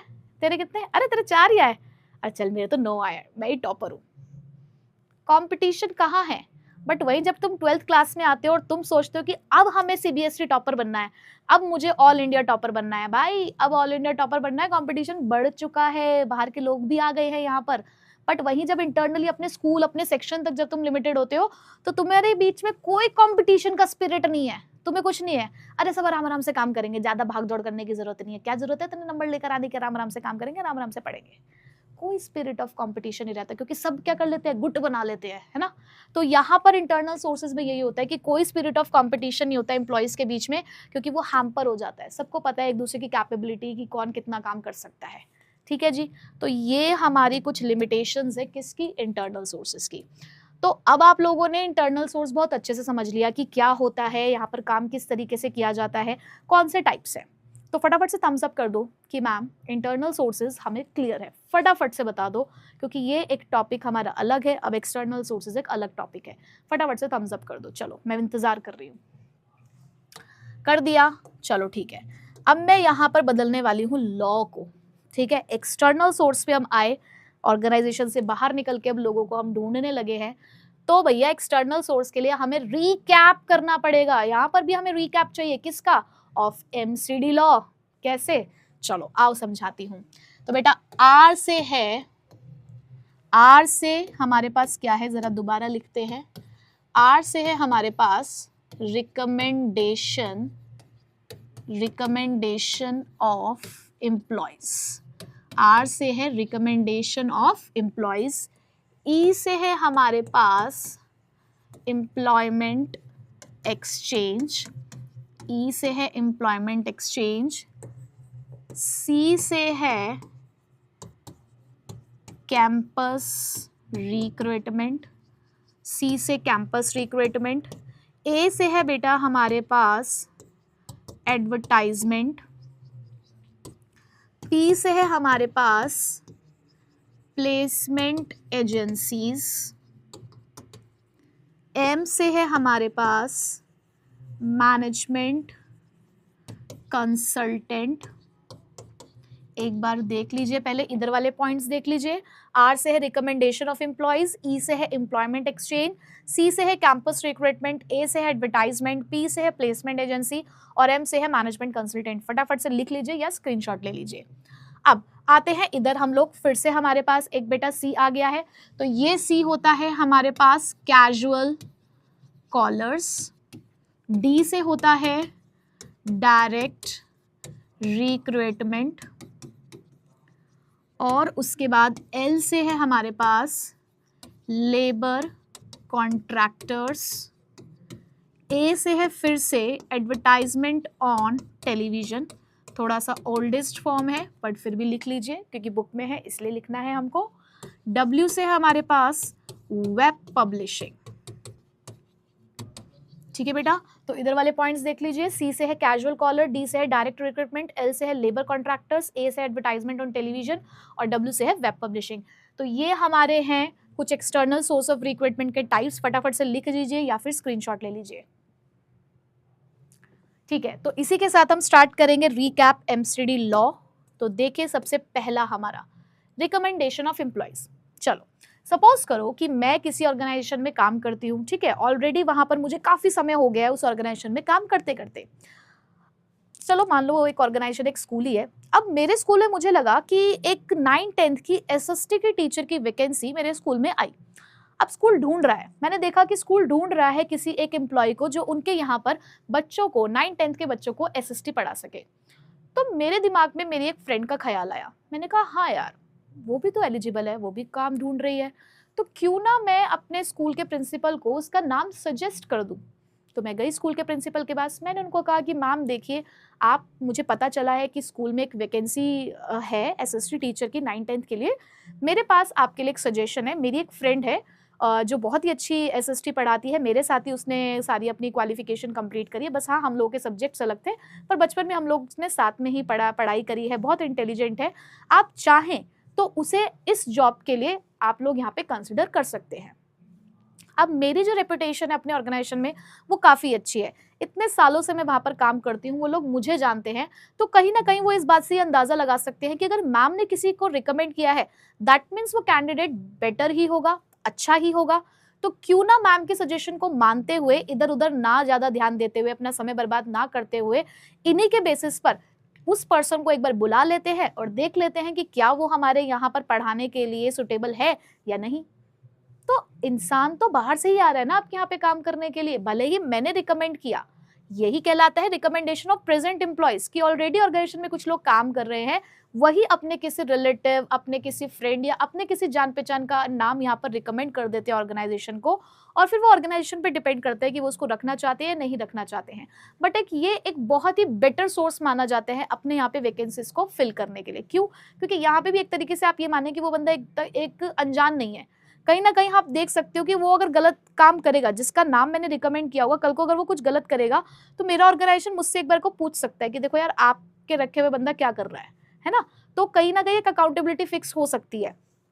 तो देखो जरा, तो रिकमेंडेशन ऑफ एम्प्लॉयज क्या कहता है, applicants introduced by the present employees और their friends and the relative में prove to be a good source of recruitment, कि आप एप्लीकेंट्स के बारे में जानकारी दे रहे हो। कौन जानकारी दे रहा है? वो प्रेजेंट एम्प्लॉय जानकारी दे रहा है, जो कि उसका फ्रेंड हो सकता है, रिलेटिव हो सकता है। तो ये अच्छा सोर्स है रिक्रूटमेंट का। Such applicants are likely to be good employees, और ऐसे एम्प्लॉयज अच्छे माने जाते हैं because their backgrounds are sufficiently known, क्योंकि हम पुराने एम्प्लॉयज से ही उसके बैकग्राउंड को क्या कर रहे हैं, एनालाइज करने की कोशिश कर रहे हैं। एग्जाम में आया हुआ टॉपिक है external source of recruitment, direct उन्होंने बोला कि यही एक्सप्लेन करने हैं, तो उसमें से एक हमारा रिकमेंडेशन ऑफ एम्प्लॉयज भी था। अब यहाँ पर देखो कुछ समझाया जा रहा है कि ये रिकमेंड कर रहा है अपने किसी दोस्त या फिर किसी रिलेटिव का नाम, तो he is very talkative, never stop speaking, perfect for the customer service, यानी कि इनको कस्टमर सर्विस के लिए कोई एम्प्लॉय चाहिए होगा, तो उसने रिकमेंड किया कि मेरा एक दोस्त है, वो बातें करने में पूरा माहिर है और वो नेवर स्टॉप स्पीकिंग, कभी भी बोलते बोलते रुकता नहीं है। तो आपको कस्टमर सर्विस के लिए ऐसा ही बंदा तो चाहिए होता है, जो अपनी बोले, दूसरों की थोड़ी बहुत सुने भी और अपनी ज्यादा बोले, तो परफेक्ट है। तो रिकमेंडेशन आपका टाइम और एफर्ट जो है वो सेव करता है। ठीक है, समझ आ गया? चलो आगे बढ़ते हैं बेटा। Employment exchange. अभी एम्प्लॉयमेंट एक्सचेंज क्या होता है? एम्प्लॉयमेंट एक्सचेंज का मतलब है, आपने देखा होगा कि जैसे बहुत सारी ऐसी एजेंसीज होती हैं जो एम्प्लॉयज और एम्प्लॉयर का डेटा मेंटेन रखती हैं। आपने कभी सुना है कि दिल्ली गवर्नमेंट की एक अपनी वेबसाइट है, जहां पे जाकर अगर आप एक जॉब सीकर है तो वहां पर आप अपना जो बायोडाटा है उसे वहां पर फिल कर सकते हैं। एम्प्लॉयमेंट एक्सचेंज आप ऐसा मान लो कि ये एक जगह है जो आपको नौकरी देती है, और ये जगह, ये जो इंस्टीट्यूशन है, ये जो ऑर्गेनाइजेशन है, इसे चलाता कौन है? इसे गवर्नमेंट चलाती है, और गवर्नमेंट आपसे इसके लिए कोई भी खास ऐसी फीस चार्ज नहीं करती। इनका काम यही है कि इनके पास ऑर्गेनाइजेशन का भी डेटा होता है, इनके पास यानी कि जॉब प्रोवाइडर्स भी इनके पास है, जॉब सीकर्स भी इनके पास है, ये करते हैं मैच, कि जहां इन्हें लगता है कि हाँ दोनों की रिक्वायरमेंट मैच हो रही है, वहीं पे हो जाता है इनका काम खत्म। इसको आप अपनी मैट्रिमोनियल वेबसाइट से बहुत सारे कह सकते हो जो सर्विस प्रोवाइडर, आपकी जो जॉब प्रोवाइडिंग वेबसाइट्स हैं, हालांकि क्योंकि वो हमारे पास एक अलग से पॉइंट है इसलिए मैं उसको लिंक नहीं करना चाहती उसके साथ, क्योंकि वो एक अलग चीज़ है। आप मान लो कि वो एक ऑनलाइन काम हो रहा है, यहाँ पर आपके लिए उसके लिए एक अलग से ऑफलाइन एजेंसी है ये। ठीक है, तो काम क्या हो रहा है यहाँ पर? सिंपल सी बात है, जॉब सीकर को जॉब प्रोवाइडर से मिलाने का काम हो रहा है, इतनी सी ही बात है। सो एम्प्लॉयमेंट एक्सचेंज, पहली बात जो आपको नोट करनी है, कौन चलाता है? इसको चलाने वाले कौन है? इसको चलाने वाले गवर्नमेंट है। As regarded as a good source for recruitment, अगर आपको रिक्रूटमेंट करना है तो ये एजेंसी का आप इस्तेमाल कर सकते हो, एम्प्लॉयमेंट एक्सचेंज का इस्तेमाल कर सकते हो। कौन चला रही है? गवर्नमेंट चला रही है। कैसी जॉब्स मिलती हैं यहाँ पे? Unskilled, semi skilled, operative jobs, दो तरीके के आपको यहाँ पे उन्होंने बता दिया है मेन पॉइंट, कि गवर्नमेंट चलाती है, अनस्किल्ड और स्किल्ड ऑपरेटिव जॉब्स यहाँ पर मिलती हैं, यानी कि यहाँ पर आपको प्लम्बर, इलेक्ट्रिशियन, ये सब लोग भी मिल सकते हैं। ठीक है, these exchange helps to match the, क्या मैच करती है? Personnel demand and supply. Personnel मतलब एम्प्लॉयज, कितने लोगों की जरूरत है और कितने लोग अवेलेबल हैं, यानी कि कंपनियों ने भी अपना डाटा दे रखा होगा कि हमें ये लोग चाहिए, और आप लोग भी आके अप्लाई करके जा रहे होगे कि यार हम ये वाला काम कर सकते हैं। तो डिमांड और सप्लाई को क्या कर रहे होते हैं? ये मैच कर रहे होते हैं, लिंक बनाते हैं किसके बीच में? जो काम ढूंढ रहा है और जो काम दे रहा है उसके बीच में। बट इसकी एक लिमिटेशन है, यहाँ पर जो आपको डेटा मिलता है समटाइम्स वो अप टू डेट नहीं होता। भाई बार बार आपको यहाँ पे डेटा अपडेट कराना पड़ता है, बट लोग क्या करते हैं, एक बार अपना बायोडाटा सबमिट किया उसके बाद वो सारी चीजें भूल जाते हैं। कंपनी ने भी एक बार चीजें करवा के लिख कर रख दी, उसके बाद वो भी भूल जाती है कि उसको क्या चाहिए था, कैसे चाहिए था। तो कई बार यहाँ पर जो डेटा होता है वो अप टू डेट नहीं होता। ठीक, तो देखो जरा, ये एक एम्प्लॉयमेंट एक्सचेंज में है रमेश, ये एक वेल्डर है, इन्होंने रजिस्टर कराया एक लोकल एम्प्लॉयमेंट एक्सचेंज में, एंड आफ्टर अ मंथ ही गेट्स अ जॉब, और 1 महीने बाद उनको जॉब मिल गई, एक फैक्ट्री से उनके पास ऑफर आया 15,000 पर मंथ का। तो देखो एम्प्लॉयमेंट एक्सचेंज ने एक बेरोजगार को रोजगार दे दिया, ठीक है। तो ये भी एक एक्सटर्नल सोर्स ऑफ रिक्रूटमेंट है। अच्छा, नेक्स्ट कैंपस रिक्रूटमेंट। अब कैंपस रिक्रूटमेंट क्या होता है, इसके बारे में सभी ने सुना होगा कि जो बच्चे रेगुलर कॉलेज करते हैं, हम कहते हैं ना कि ये वाली यूनिवर्सिटी प्लेसमेंट देती है, वो कौन सी यूनिवर्सिटीज होती हैं जिसमें बिग 4 कंपनी से प्लेसमेंट दी जाती है, बिग 4 कंपनी से प्लेसमेंट दी जाती है, या फिर वो कौन सी कॉलेजेस हैं जहाँ पर प्लेसमेंट ड्राइव्स चलती हैं, कौन से इंस्टीट्यूट्स प्लेसमेंट कराते हैं।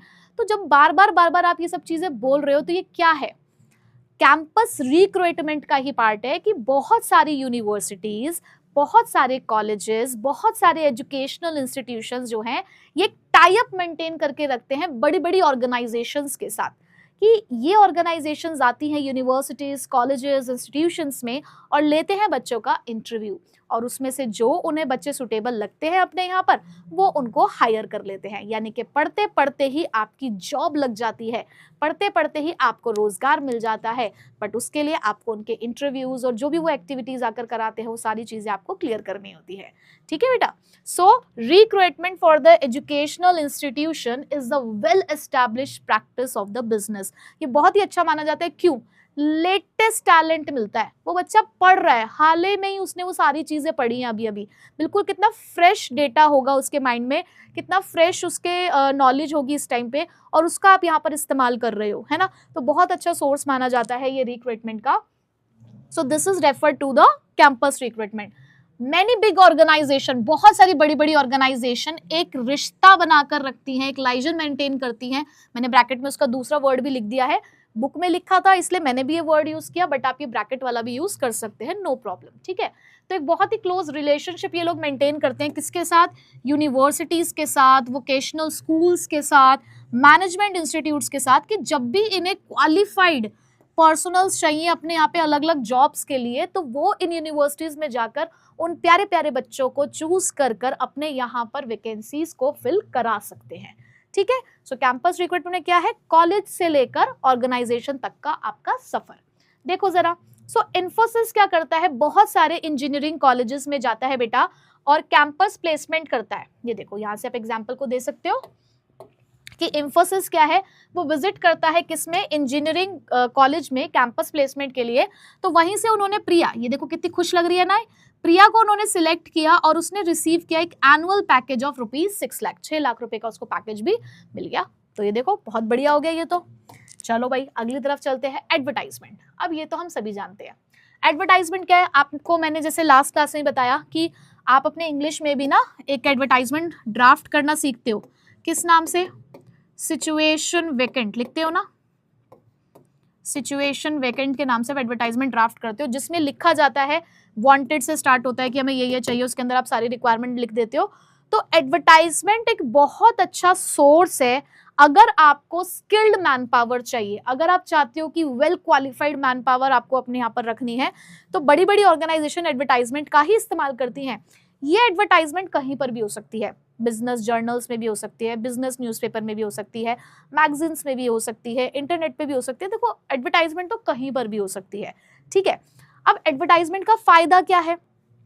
एडवर्टाइजमेंट का फायदा है कि यहाँ पर आप अपनी ऑर्गेनाइजेशन कहीं पर भी चला रहे हो, आपने एक एडवर्टाइजमेंट अगर दे दी न्यूज़पेपर में भी, ना जाने कितने ही लोग उसको पढ़ रहे होंगे, तो आपके पास पूल ऑफ रिस्पॉन्सेज आ सकते हैं, फ्लड ऑफ रिस्पॉन्सेज, यानी कि पूरे भर भर के एप्लीकेशंस आएंगे आपके पास। क्यों? क्योंकि हमारे देश में बेरोजगार की कमी थोड़ी है। जहां एक हमें वैकेंसी दिखे, अरे चलो कूद पड़ो, चलो चलते हैं, यहीं पे हम काम करेंगे अब से। तो एडवर्टाइजमेंट आपको बहुत सारी चॉइसेस प्रोवाइड करता है, but at the same time इसकी लिमिटेशन भी है। फ्लड ऑफ रिस्पॉन्सेज जब आ जाते हैं तो उसमें छांटना कितना मुश्किल हो जाता है ना। वैकेंसी एक है, एप्लीकेशन 500 है, तो उन 500 में से एक को सिलेक्ट करना। हमने रिक्वायरमेंट दी थी कि हमें एमबीए क्वालिफाइड चाहिए, 3 साल का एक्सपीरियंस चाहिए। जो लोग अभी एमबीए कर भी रहे होंगे उन्होंने भी एडवर्टाइजमेंट उन्होंने भी अपना रिज्यूम डाल दिया होगा। जिनके पास 0 एक्सपीरियंस होगा उनकी भी एप्लीकेशन आई होगी, बट हमें तो सब कुछ पढ़ना पड़ेगा ना, तो काम भी तो बढ़ जाता है। तो एडवर्टाइजमेंट की कहीं ना कहीं ये एक लिमिटेशन भी है कि कई बार फ्लड ऑफ रिस्पॉन्सेज हमारे पास आ जाते हैं, ठीक है। तो देखो जरा, this method is used when the wider choices is required. कब इस्तेमाल करेंगे? जब हमें ज्यादा चॉइसेस की जरूरत है, हम चाहते हैं कि बहुत सारी चॉइसेस हमें चाहिए। Most of the senior positions, तो बहुत सारी जो सीनियर पोजीशंस है अपनी इंडस्ट्रीज की और कॉमर्स से रिलेटेड, वो हम यहाँ पर इस मेथड से फिलअप करने की कोशिश करते हैं। It gives the managers a wider choice, ये तो हमने ऊपर ही पढ़ लिया कि वाइडर रेंज ये हमें देता है, बट डिसएडवांटेज क्या है, इट में bring in flood of responses. Mummy ने तुम्हारी प्रोफाइल डाल दी है, एडवर्टाइजमेंट डाल दी है, मैट्रिमोनियल वाला पेज जो था न्यूज़पेपर में, उसमें लिख दिया कि हमें ज़रूरत है वधू की सुंदर सुशील मजबूत टिकाऊ, तो ऐसे में आ गए हैं बहुत सारे कॉल्स तुम्हारे पास कि बस तुम्हारा पूरा स्वयंवर जो है वहाँ पर शुरू हो गया है, अब तुम्हें देखना है कि कौन सा तुम्हारे लिए सही है। तो बस एडवर्टाइजमेंट कुछ इसी तरीके से काम करता है। तो देखो ज़रा यहाँ पर भी वैकेंसी निकली। सो एक जॉब के लिए ढूंढते हुए इन मैडम को एक वैकेंसी की ऐड दिखी और इन्हें दिख गई कि एक मंथली सैलरी जो है 50,000 की वो ऑफर की जा रही है, तो मैडम ने अप्लाई कर दिया और हो सकता है इनको काम मिल भी गया हो। चलो आगे बढ़ते हैं। नेक्स्ट है बेटा प्लेसमेंट एजेंसीज। अब प्लेसमेंट एजेंसीज क्या होती हैं बेटा? प्लेसमेंट एजेंसीज की अगर मैं बात करूं तो प्लेसमेंट एजेंसीज जिस तरीके से एम्प्लॉयमेंट एक्सचेंज काम करती है, ऐसे ही प्लेसमेंट एजेंसी भी काम करती है। दोनों में फर्क सिर्फ इतना है कि एम्प्लॉयमेंट एक्सचेंज गवर्नमेंट चलाती है, सरकार चला रही है, वहीं पे प्लेसमेंट एजेंसीज कुछ प्राइवेट इंस्टीट्यूशंस चलाते हैं। अब यहीं से पिक्चर क्लियर हो जाती है, जब कोई काम सरकार करती है तो सरकार पैसा नहीं ले रही है, और जब वही काम कुछ प्राइवेट इंस्टीट्यूशंस करते हैं तो वो फी चार्ज करते हैं। तो आपने सामूहिक विवाह के बारे में तो सुना ही होगा। तो मान लो एम्प्लॉयमेंट एक्सचेंज वो सामूहिक विवाह है जो वो अपने तरफ से करवा रहे हैं, जिसके लिए वो आपसे कुछ नहीं ले रहे, बट जब आप यही काम किसी मिडल मैन को यूज़ करके, यानी कि आप किसी एजेंसी के थ्रू अगर यही काम करा रहे हो, तो वो तो अपना पैसा, अपना कमीशन चार्ज करेगा ना। तो बस प्राइवेट एजेंसीज या प्लेसमेंट एजेंसीज आपकी वही होती हैं जिसको प्राइवेट इंस्टीट्यूशंस चलाते हैं, फी चार्ज करेंगे, और यहाँ पर जो कैंडिडेट्स हैं वो अपना बायोडाटाज मेंटेन रखते हैं, और यहाँ पर भी मैच हो रहा है डिमांड और सप्लाई के बीच में। तो काम तो बिल्कुल सेम है, बस नाम अलग है, और सर्विस जो कह सकते हैं वो थोड़ी सी यहाँ पर ज़्यादा एडवांस्ड होती है। ठीक है, सो प्लेसमेंट एजेंसीज जो है वो नेशन वाइड सर्विस प्रोवाइड कराती हैं, वही पर्सनल डिमांड और सप्लाई को मैच करने में। तो देखो पहला पॉइंट तो आपको सेम ही दिख गया। वैसे ही दूसरी बात, एक चीज़ मैं और आपको सिखाती हुई चलूँ यहाँ पे, प्लेसमेंट एजेंसी में हर तरीके का बंदा अप्लाई कर सकता है। जैसे मेरी एक बहुत बड़ी कंपनी है, अब मुझे अपनी कंपनी के लिए सिक्योरिटी गार्ड की पूरी एक टीम चाहिए, तो मैं उसके लिए कहाँ जाऊँगी? उसके लिए मैं यहाँ जा सकती हूँ प्लेसमेंट एजेंसीज के पास कि भाई देखो मुझे अपने ऑर्गेनाइजेशन के लिए एक सिक्योरिटी गार्ड की पूरी टीम चाहिए। तो वो काम मैंने अपने यहाँ पर इश्तेहार नहीं लगाया, मैंने एजेंसी से उस चीज़ की हेल्प ले ली, तो ये मुझे पूरा बायोडाटास प्रोवाइड कर देंगे, पूरी एक टीम प्रोवाइड कर देंगे जिसको मैं अपने यहाँ पर रख सकती हूँ। ठीक है, तो दीज एजेंसीज कंपाइल, क्योंकि इनके पास बहुत सारा बायोडाटाज होते हैं of large number of the candidates, बहुत सारे कैंडिडेट्स का, और ये हमें सुटेबल नेम्स भी क्या कर सकते हैं, रिकमेंड कर सकते हैं। बट ये क्या करते हैं, ये हमसे फीस चार्ज करते हैं अपनी सर्विसेज की, और ये कौन लोग हैं? ये कुछ प्राइवेट एजेंसीज या फिर प्रोफेशनल बॉडीज होती हैं जो ये काम कर रही हैं। ठीक है, जैसे कि वहां पर देखिए एक प्लेसमेंट एजेंसी ने प्लेस किया एक advertisement for the job opening, उन्होंने देखो वो हमारे भी आप पर अब वो एडवर्टाइजमेंट कर रहे हैं कि 12 लाख वी आर हायरिंग, और 12 लाख रुपए दे रहे हैं एनुअली। ठीक है, एक महीने के मत मान लेना। ठीक, चलो जी, प्लेसमेंट एजेंसीज क्लियर हो गया होगा। आगे बढ़ते हैं। Next, place management consultant. अब इसको आपको समझने में दिक्कत नहीं आएगी। आपने एम्प्लॉयमेंट एक्सचेंज समझ लिया, आपने प्लेसमेंट एजेंसी समझ ली, अब ये तो बहुत ही आसान है, तीनों का काम ऑलमोस्ट सेम। फिर से मैं कहूँगी तीनों का काम ऑलमोस्ट सेम। एम्प्लॉयमेंट एक्सचेंज हर कोई जा सकता है वहाँ पर गवर्नमेंट चलाती है। प्लेसमेंट एजेंसीज हर कोई जा सकता है वहाँ पर, पर्सनल डिमांड और सप्लाई, हर तरीके की आपको जॉब मिलेगी वहाँ पर, चाहे top level, middle level, lower level. वैसे वहाँ पर ज़्यादातर मिडिल और लोअर लेवल तक के लिए आप जा सकते हो, बट पैसे चार्ज करते हैं, प्राइवेट एजेंसीज है। मैनेजमेंट कंसल्टेंट्स, थोड़ा सा नाम आपको कैसा लग रहा है? थोड़ा टॉप लेवल से मैच करता हुआ लग रहा है। तो जब भी आपको अपने यहाँ पर हायर लेवल एग्जीक्यूटिव्स रखने होते हैं, टॉप लेवल या मिडिल लेवल के आपको मैनेजर्स रखने होते हैं, तब हम मैनेजमेंट कंसल्टेंट्स के पास जाते हैं। तो मैनेजमेंट कंसल्टेंट फर्म्स हायर ही उन्हीं लोगों को करती है, उन्हीं लोगों को रिक्रूट करती है जो टेक्निकल, प्रोफेशनल या मैनेजरियल पर्सनल बनेंगे आपके यहाँ पर। यानी कि आप कह सकते हो लेवल वाइज आपके पास यहाँ पर एजेंसीज हैं कि आपको कब कहाँ जाना है। So they specialise in middle level and top level. तो यहाँ से आप इस चीज को ध्यान रखेंगे कि management consultants middle level and top level के लिए है। दे maintain a data bank of the persons with the different qualification skills. तो इनके पास पूरा वो डेटा होता है जहाँ पर अलग अलग क्वालिफिकेशन और अलग अलग स्किल्स के लोग काम करते हैं। ठीक है, बुक में प्लेसमेंट एजेंसीज और मैनेजमेंट कंसल्टेंट एक साथ दे रखा है, मैंने अलग अलग बताया क्योंकि कहीं ना कहीं वहां पर भी पैराग्राफ तो अलग ही है। ठीक है, एग्जाम्पल देख लो जरा, कुमार एंड कंपनी ने हायर किया है एक consultant who finds them in their new operational manager.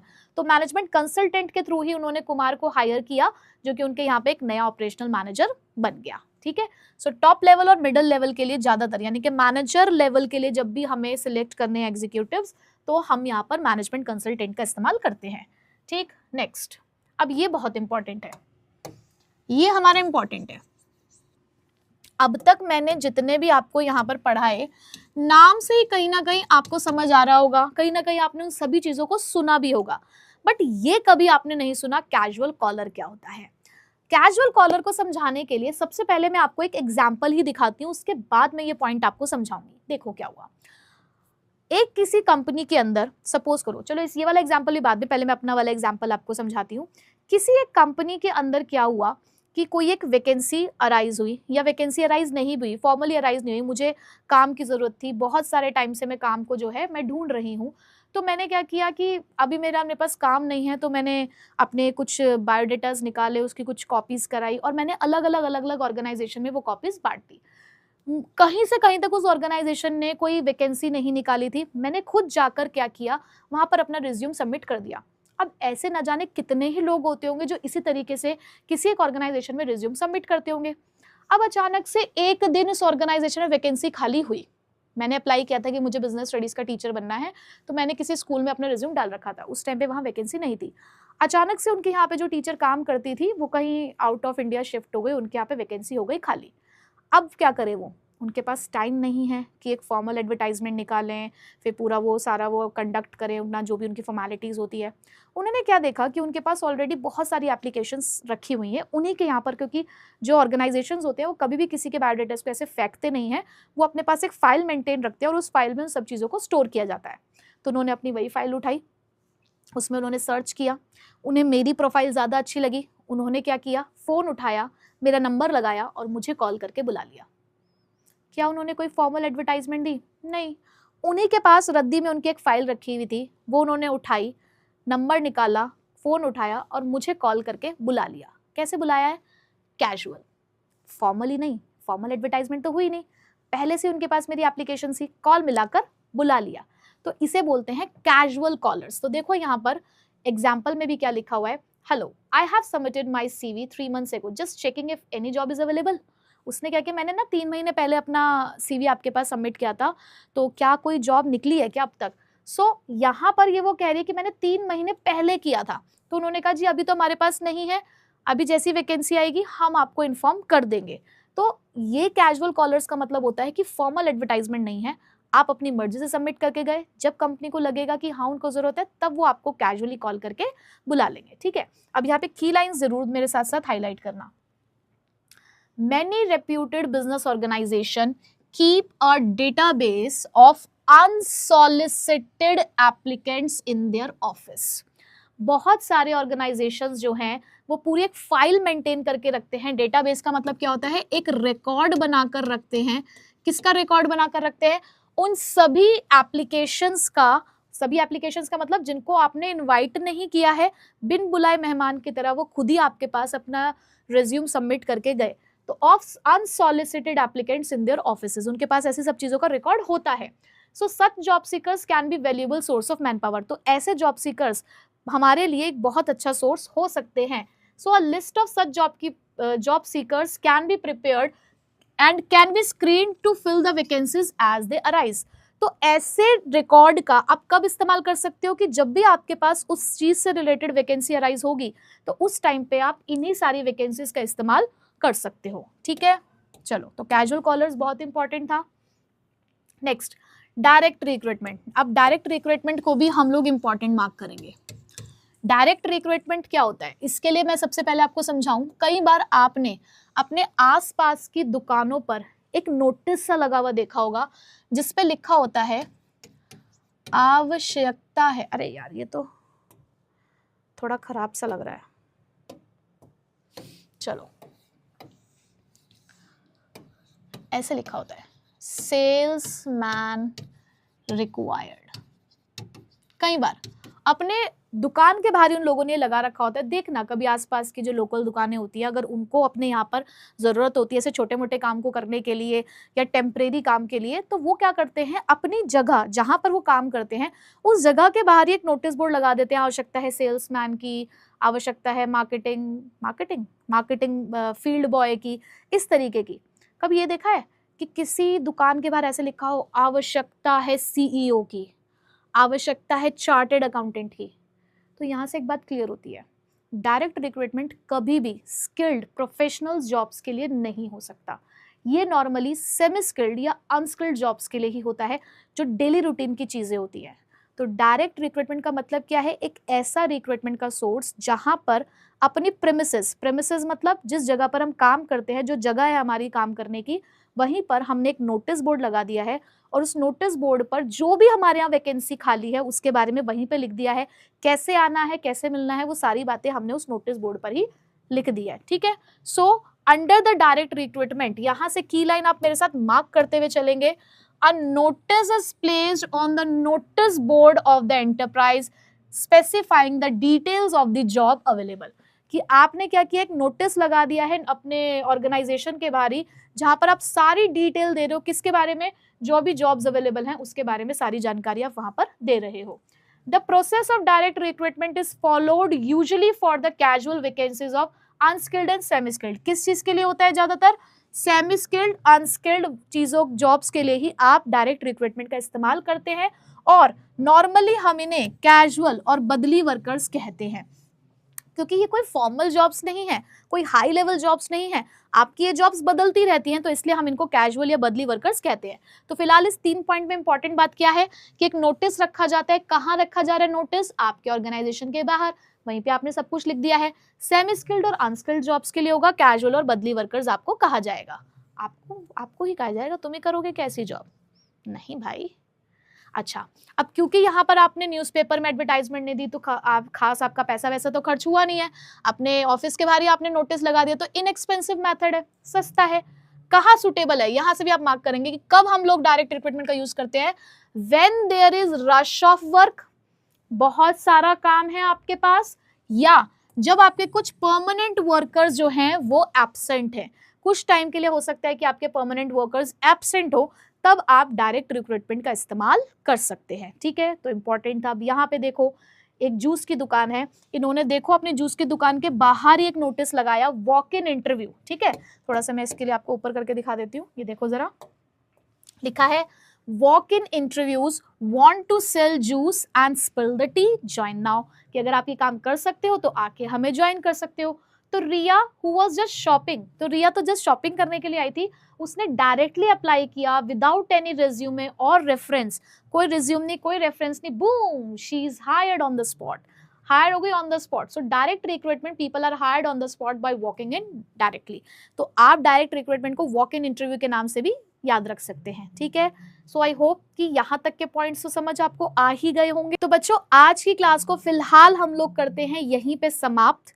तो यहाँ तक जितना भी मैंने एक्सटर्नल सोर्स आपको पढ़ाया है, इंटरनल सोर्स तो हम कंप्लीट कर चुके हैं, बट एक्सटर्नल सोर्स अभी भी हमारा थोड़ा सा बाकी है, जिसको हम कंटिन्यू करेंगे अपनी नेक्स्ट क्लास में। तब तक आप यहाँ तक के सोर्सेज को अच्छे से समझ के रखिए, अच्छे से इसको लिख लीजिए। तो अब मिलेंगे आपसे नेक्स्ट क्लास में। Till then take care, bye bye.